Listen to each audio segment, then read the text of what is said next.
Hello guys, welcome back to my YouTube channel. एक बार फिर से आप सभी का स्वागत है मेरे इस चैनल में। तो आज की वीडियो में हम बात करने वाले हैं गुरु बीजाणु जनन के बारे में। पिछली वीडियो में हमने बताया था कि गुरु बीजाणु ध्वनि क्या होता है और उसके अंदर ही गुरु बीजाणु का निर्माण होता है, तो उसके प्रोसेस को ही क्या बोलते हैं, गुरु बीजाणु जनन कहते हैं। ओके, तो सबसे पहले हम इसकी डेफिनेशन देख लेते हैं क्या होती है। गुरु बीजाणु मातृ कोशिकाओं में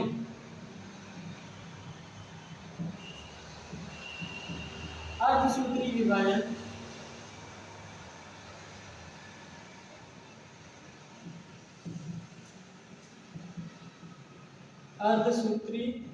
विभाजन द्वारा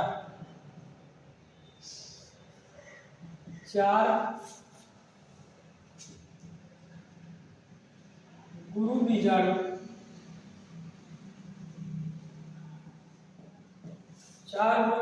के निर्माण की प्रक्रिया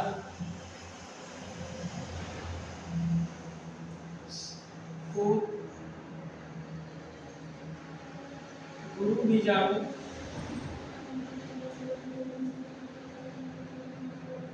जनन कहते हैं। ओके, तो गुरु बीजाणु मातृ कोशिका होगी गुरु बीजाणु ध्वनि के अंदर, उसमें ही क्या होगा, अर्धसूत्री विभाजन होगा और उसके फलस्वरूप 4 गुरु बीजाणुओं का निर्माण होगा। लेकिन उन 4 गुरु बीजाणुओं में से केवल एक ही एक्टिव होती है, बाकी 3 जो होती हैं वो नष्ट हो जाती हैं। तो कुल मिलाकर के हमको एक अर्धसूत्री विभाजन के फलस्वरूप केवल एक ही एक्टिव गुरु बीजाणु प्राप्त होगा। ओके, लेकिन बोलेंगे क्या कि गुरु बीजाणु मातृ कोशिका में जो अर्धसूत्री विभाजन होगा तो 4 गुरु बीजाणु बनेंगे। ओके, तो उस प्रोसेस को क्या कहेंगे, गुरु बीजाणु जनन कहते हैं। ओके, तो देख लेते हैं हम।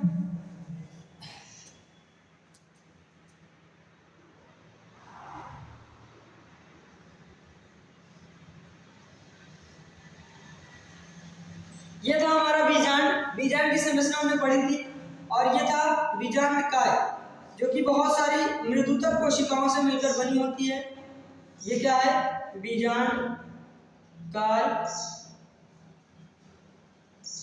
बीजांडकाय बहुत सारी मृदुतक कोशिकाओं से मिलकर बनी होती है। मृदुतक कोशिका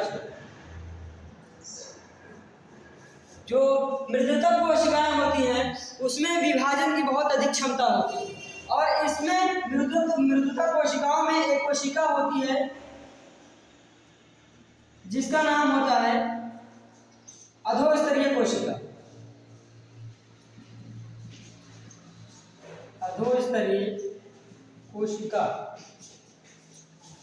अधोस्तरीय कोशिका जो होती है वो अपनी आकार में वृद्धि करेगी। ये यहाँ पे छोटी अधोस्तरीय कोशिका थी, यहाँ पे अपनी आकार में वृद्धि कर ली है। आकार में जब वृद्धि कर लेगी तो क्या होगा, ये अब इसका नाम बदल जाएगा, प्रपशु कोशिका कहेंगे इसको।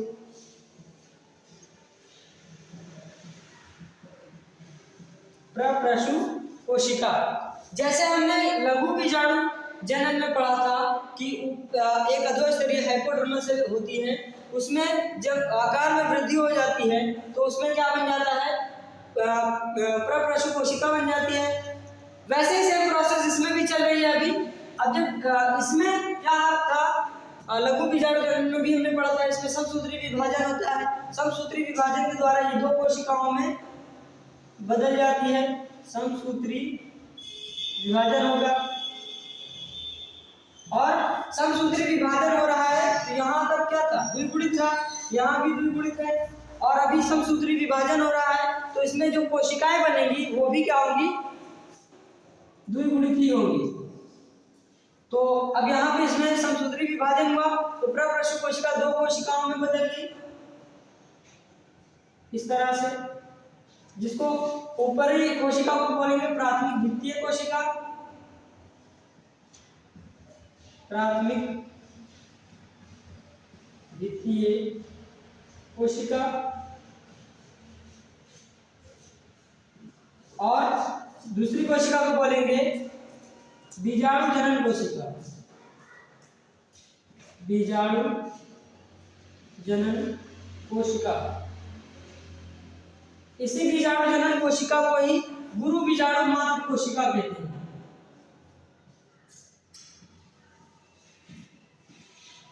गुरु बीजाणु मात्र कोशिका।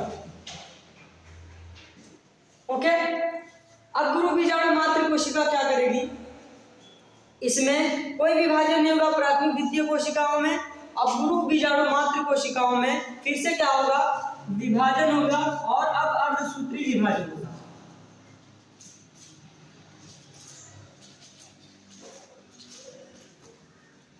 इसमें अर्धसूत्री विभाजन होगा।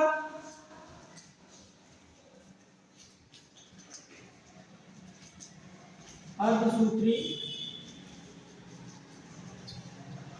विभाजन होगा, जिसके फलस्वरूप 4 कोशिकाएं बन जाएंगी।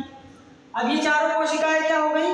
यहाँ तक तो द्विगुणित अभी चल रहा है, यहाँ पे ये अगुणित हो गई, या अगुणित। नीचे की 3 जो कोशिकाएं होती हैं वो अक्रियाशील होती हैं, यानी कि नष्ट हो जाती है, और ये जो होती है वो सक्रिय होती है। ओके, ये क्या होंगे? ये तीनों अक्रियाशील होंगे।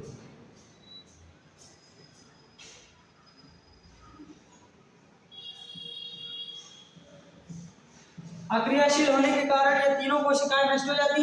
एक कोशिका बचती है जो कि सक्रिय होती है। उस कोशिका में फिर से क्या होता है? विभाजन होता है, समसूत्री विभाजन होगा, जिसके फलस्वरूप क्या होगा? 2 केंद्रक बन जाते हैं, और दोनों केंद्रक ध्रुवों की ओर चले जाते हैं। इस तरह से फिर से क्या होगा? इसमें इन दोनों केंद्रकों में फिर से समसूत्री, यहाँ पे क्या हुआ था? समसूत्री विभाजन हुआ। अब फिर से एक समसूत्री विभाजन होगा, समसूत्री विभाजन, जिसके फलस्वरूप इन कोशिकाओं में 2 केंद्रक हो जाते हैं ध्रुवों की ओर। यहाँ पे भी 2 केंद्रक, और यहाँ पे भी 2 केंद्रक हो गया। फिर से क्या होगा? एक और समसूत्री विभाजन होगा, फिर से समसूत्री विभाजन होगा। अब यहाँ पे 2 से 4 केंद्रक बन गए, यहाँ भी 2 से 4 केंद्रक बन गए। ओके, अब क्या होता है? इन एक ध्रुव से एक केंद्रक, इस वाले ध्रुव से एक केंद्रक क्या होंगे? बीच में आ जाते हैं। तो यहाँ पर क्या हुआ? 3 ही केंद्रक बचे, और यहाँ पर भी 3 केंद्रक बचे, और यहाँ पर 2 केंद्रक आ गए। एक केंद्रक जो है ध्रुवों से बीच में आ जाते हैं। उसके बाद देखिए क्या होता है? ये जो केंद्रक होते हैं ये अपने चारों तरफ के कोशिका को क्या करते हैं? यानी कोशिका द्रव्य को में विभाजन करते हैं। तो जो कोशिका द्रव्य होता है इन केंद्रकों को चारों ओर से घेर लेती है। इस तरह से ये संरचना हो जाती है। यहाँ पर भी क्या होता है? कोशिका द्रव्य का विभाजन होता है, तो इस तरह से केंद्रक को चारों ओर से घेर लेती है। ओके, उसके बाद जो भी कोशिका द्रव्य बचता है वो बीच में आ जाता है, और इस तरह से इन केंद्रकों को घेर लेती है। तो अब क्या हुआ? ये देखिए, 1 2 3 और 3 6 और एक बीच में 7 कोशिकाएं बन गई हैं। केंद्रक कितने हैं? 3 6 और 2 8 केंद्रक हैं। तो ये क्या है? यहाँ से इस संरचना को बोल देते हैं भ्रूण कोश, और भ्रूण कोश में आप क्या है? 7 कोशिकीय और 8 केंद्रकीय अवस्था है। ओके, अभी केंद्रकों को हम यहाँ कोशिकाओं को नाम दे देते हैं। तो ऊपर के जो तीनों कोशिकाएं होती हैं इनको बोलते हैं प्रतिमुख कोशिका, प्रतिमुख कोशिकाएं, एंटीपोडल सेल।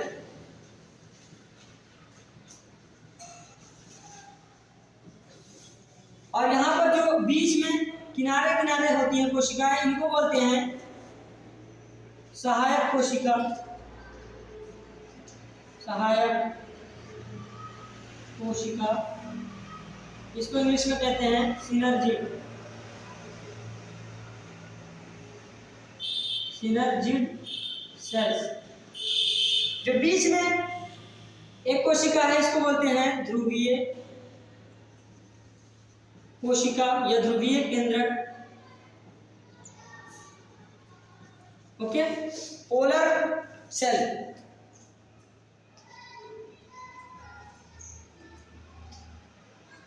Polar cell. यहाँ पर इसमें, यहाँ से इस संरचना से इस संरचना को बनने में कोई विभाजन नहीं हुआ, बस केवल एक केंद्रक क्या हुए हैं ध्रुव की ओर पहुंचाए। ओके, अब इस संरचना का हम नाम दे देते हैं भ्रूण कोश। Embryo cell.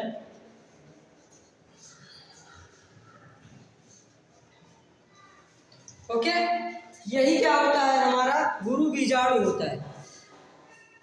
इसको नोट कर लीजिए।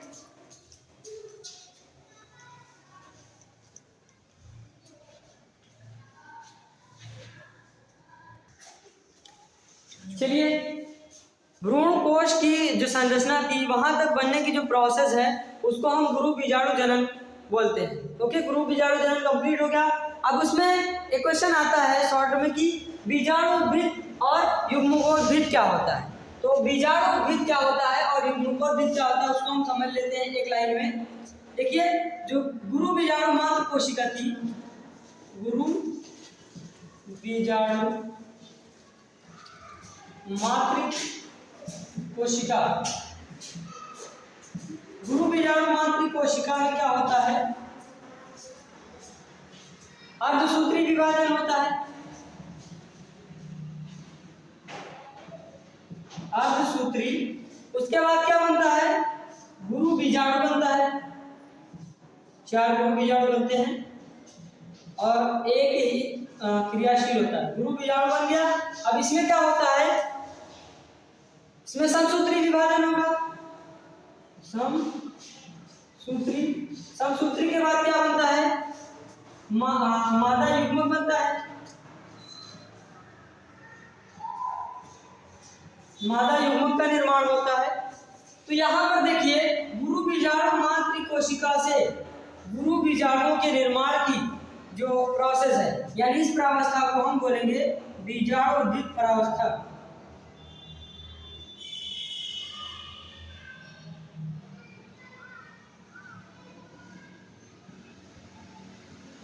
बीजाणुद्वित प्रावस्था बोलेंगे। और गुरु बीजाणु से मादा युग्मक के निर्माण की जो प्रावस्था होती है इसको बोलते हैं युग्मकोद्भिद प्रावस्था।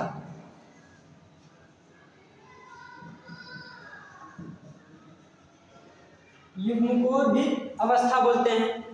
अब बीजाणुद्वित कोशिका और युग्मकोद्भिद कोशिका क्या होती है, अगर पूछा जाए कि मादा युग्मक की युग्मकोद्भिद कोशिका क्या है तो वो क्या है गुरु बीजाणु है। ओके, और अगर पूछा जाए कि मादा युग्मक की जो है बीजाणुद्वित कोशिका क्या है तो गुरु बीजाणु मातृ कोशिका। ओके, तो ये था हमारा बीजाणुद्वित और युग्मकोद्भिद कोशिकाएं।